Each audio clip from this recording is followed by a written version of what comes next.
Kinumpirma ni Palace Press Officer Attorney Claire Castro ang patuloy na pagdating ng tulong mula sa ibang bansa matapos bayuhin ng mga magkakasunod na malalakas na lindol at mga super bagyo ang Pilipinas.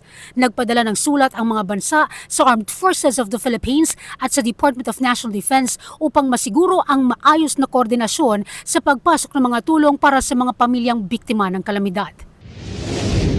Maraming bansa, maliban po sa US, na nag-offer ng kanilang mga tulong para sa humanitarian assistance and disaster relief, including po ang US, Japan, Singapore, India, and Timor-Leste.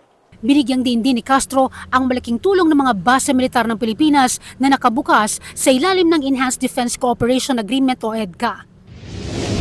Ang EDCA sites po ay malaking tulong po kapag ka po may mga sakuna na nangyayari sa atin. Dito po ay nagiging nagsisilbi itong hubs para sa mas mabilis na pagtulong sa ating mga kababayan. Nandiyan po ang paggamit po ng Fort Magsaysay bilang distribution relief goods during the previous disasters.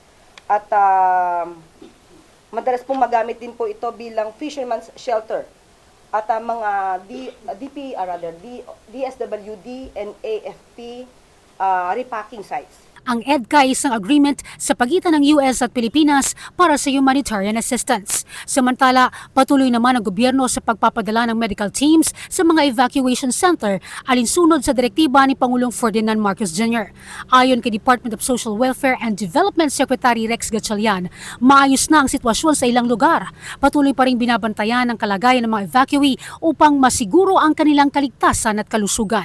Inasahan namang makakabalik na sa kanilang mga bahay ang evacuees pagkahupa ng mga baha at kapag balik normal na ang sitwasyon sa kanilang mga lugar. Nauna sa mga balitang totoo at laging bago, Zai Chua, Alauna sa Balita, Congress TV.